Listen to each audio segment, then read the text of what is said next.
I'm joined by Avik Roy. He's a Forbes columnist and Manhattan Institute senior fellow. He talks about the Medicaid expansion under Obamacare and how Medicaid fails the poor. Avik, it's really great to have you. And I want to kind of dig into, you make three different claims. One is that people with Medicaid have worse health outcomes than those with private insurance and no better outcomes than those with no insurance at all. You talk about Medicaid not reimbursing hospitals, and you've also talked about it being difficult for people on Medicaid to get the care they need. So if it's okay with you, it's great to have you. Can we start with Medicaid leading to worse health outcomes than having no insurance at all? That seems hard to believe. It does seem hard to believe until you actually look at the medical literature. The medical literature is overwhelming on this point about how poor Medicaid's health outcomes are. The best study we have on this, and there are many, but the best study we have on this comes from the New England Journal of Medicine. It was a group of economists at MIT and Harvard that looked at a population in Oregon. And I've written about this for my Forbes column at the Apothecary, and also it's featured in the book, this study that was done in Oregon among people who had to sign up for a lottery who were uninsured to get Medicaid, because the Medicaid program in Oregon had grown too rapidly to the point where the state of Oregon ran out of money. And so they closed off the program to new enrollees and had a lottery for the remaining slots from the wait list. And so then what happened was there were a bunch of people who got into the Medicaid program who won the lottery, effectively a randomized experiment, and a bunch of people who didn't. And I'm simplifying a great deal, but basically what these economists did was they took those two groups and then tracked them over time to see if Medicaid helped these individuals get better health outcomes. And they found, much to their surprise, not to mine, I'm afraid, that Medicaid had no impact on health outcomes. It didn't help people live longer. It didn't reduce their rates of heart disease. It didn't reduce their rates of diabetes, and a whole host of other factors they looked at. And this was, of course, big news, you'd think, but the media didn't highlight it as much as perhaps they would have in a different political environment. Yeah, I looked at that same study and I came away with a different take, and I'll just kind of tell you how I saw it, and then maybe we can talk a little bit about maybe where I'm going wrong or what I'm missing, which is that certainly if we were just to take a step back and say, hey, if you look at random people who don't have insurance and compare them to random people who have Medicaid and compare health outcomes, that to me wouldn't be very valuable. And I think you'll agree on this part, because those who don't have insurance may not have insurance for different reasons than simply they can't afford it, because if they couldn't afford it, then they'd be able to get Medicaid. So that we agree would not be a valid comparison, right? Well, it goes the other direction as well, right? So your point is right, which is that that a lot of people who are uninsured aren't uninsured because they're poor. They're uninsured because insurance is a bad deal for them. Their actual anticipated health risks or health costs are relatively low because they're young and healthy, Right. and yet they're being asked to spend thousands of dollars on heavily regulated insurance products that cover a lot of things that they don't need. So that is a big part of the reason why there are so many people uninsured in America. And this study was focused more on the low-income population, to your point. But that is still a very important thing to understand, right? We spend $450 billion a year, that's billion with a B, on this program, and it's not actually making people's health better.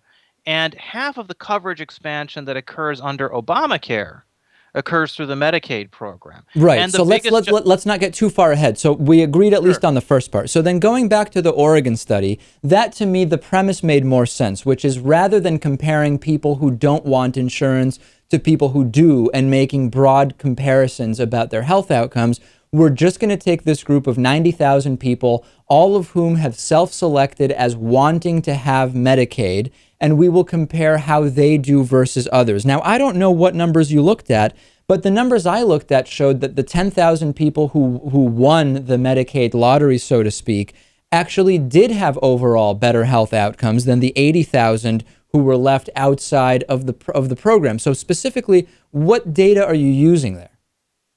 Yeah, I'm not really sure what you're referring to there because the study actually says right in the abstract that there was no measured improvement in physical health outcomes. So when you see that, let's for a second, let's assume the Medicaid program, let's say it's completely ineffective, which maybe is not that far from what you believe. Do you think that that is a suggestion that we should eliminate the program altogether and that poor people shouldn't have some kind of safety net health insurance system? Or does it say to you that maybe the program isn't well enough funded or well enough administered? What would be the solution in your mind? Is it simply to not have a program at all? Yeah, so I'm really glad that you asked that question because this is where the debate about Medicaid has been so impoverished. Right. The dichotomy that you hear on the left has been, well, if you're a critic of how Medicaid works, and if you're a critic of Medicaid's poor health outcomes, that must mean that you actually hate the poor and want to demolish health care for the poor, and you oppose subsidizing health coverage for the poor. And And nothing could be to be clear, I'm not saying that. In other words, I genuinely right. want to know what is the proposal?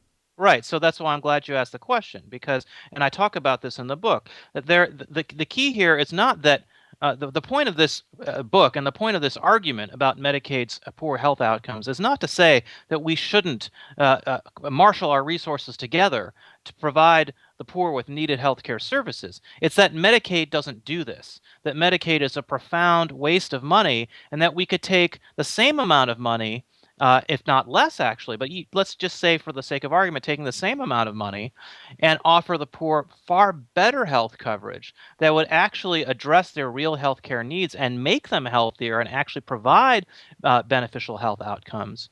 If we approached delivering those services in a completely different way, which is to say, instead of giving them the Medicaid program, which for a lot of different reasons is broken and dysfunctional, giving them the same, for example, the same kind of coverage that we see in the Obamacare exchanges. So giving them tax credits or premium support payments that would allow them to buy the same higher quality private coverage that other low-income individuals will be able to gain That's on all these subsidized fine. exchanges. That's all well and good. However, for those individuals who currently, because of income, are not required to pay any premium, are you okay with that being the financial result under the exchanges as well? In other words, are you okay with a certain income level at which no premium payment would be required?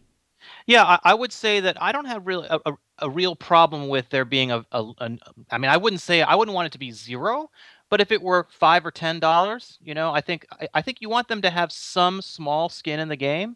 And if you look at, for example, in the way the ACA exchanges work, if you're at that bottom end of the income rung that's eligible for exchange subsidies, you're effectively paying almost no premium. You're paying, again, something like low double digits or single digits for your coverage, if anything. Okay, so you mentioned earlier, and we have limited time, so I'll kind of run this by you and you give me your thoughts. You mentioned earlier the false dichotomy that often exists from the left when talking about this. One of the things I often hear from the right, and I talk to a lot of conservatives on this show, is that based on any particular inefficiency or less than ideal situation within the Medicare or Medicaid systems, it is somehow proof that governments, broadly speaking, simply cannot do the healthcare thing. You, of course, would agree that there are many countries around the world that do it and do it well with incredibly high satisfaction levels. So to say that it is simply governments that can't do healthcare would be empirically wrong, correct? Yeah, and in fact, when I speak to conservative audiences, which I do with some frequency, I show them a slide where I show them all the different countries in the world and how much the governments of those countries spend on healthcare. The common slide you see is how much the total healthcare spending is around the world and how we're number one in that regard. But what I think a lot of conservatives don't realize is that government spending on healthcare in the United States is actually, on a per capita basis, the fourth highest sum in the world in 2010, before the ACA was passed.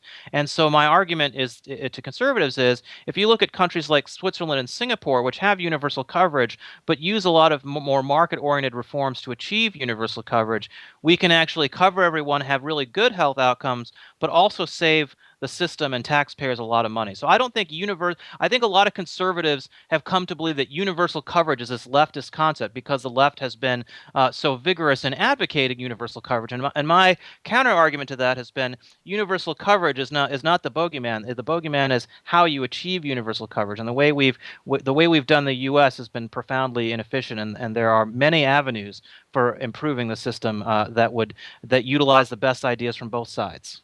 All right, Avik Roy, Forbes columnist, Manhattan Institute senior fellow. The book is How Medicaid Fails the Poor. Really great to have you on today. My pleasure. Thanks for having me.